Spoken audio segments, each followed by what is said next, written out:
माता लक्ष्मी का यह दिव्य संदेश हमारे जीवन को प्रकाश, संतुलन और सद्बुद्धि की ओर ले जाने वाला है। हे पुत्रों और पुत्रियों, मैं केवल धन की देवी नहीं हूँ। मैं श्रम की मर्यादा, संयम की शोभा और सदाचार की शक्ति हूँ। जहाँ परिश्रम है, वहाँ मैं स्वयं चली आती हूँ। जहाँ ईमानदारी है, वहाँ मेरा वास है, और जहाँ कृतज्ञता है, वहाँ मेरा स्थिर रहती हूँ। याद रखो, धन यदि बिना धर्म के आए तो वह अहंकार बन जाता है, और यदि धर्म के साथ आए तो सेवा बन जाता है। जीवन में जो कुछ भी तुम्हें प्राप्त है, वह केवल तुम्हारी मेहनत नहीं, बल्कि ईश्वर की कृपा, माता पिता का आशीर्वाद और समाज का सहयोग का परिणाम है। इसलिए कभी घमंड मत करना। जो हाथ बांटने के लिए उठते हैं, वही हाथ भरने के योग्य बनते हैं। मैं वहां नहीं ठहरती जहाँ आलस्य है, छल है और दूसरों की शोषण होता है।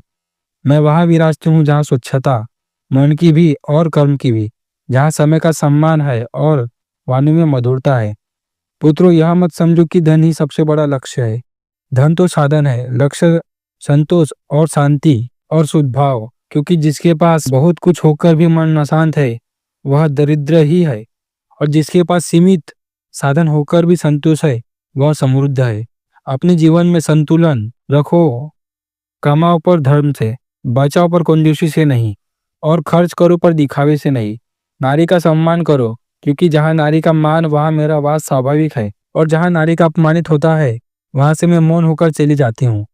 अपने घर को स्वच्छ रखो, विचारों को पवित्र रखो, और संबंधों को स्नेह से सींचो, क्योंकि लक्ष्मी केवल तिजोरी में नहीं, परिवार की मुस्कान में भी होती है। जो मिला है उसके लिए प्रतिदिन धन्यवाद दो, क्योंकि कृतज्ञ हृदय में भी नई कृपा द्वार खुलता है। कठिन समय में धैर्य मत खोना, क्योंकि मैं परीक्षा लेती हूँ और त्यागती नहीं। और जो संकट में भी धर्म हाथ नहीं छोड़ती, उसके जीवन में मैं स्थायी रूप से बस जाती हूँ। याद रखो, सच्ची समृद्धि वह है जो दूसरे के जीवन में उजाला बढ़ाए।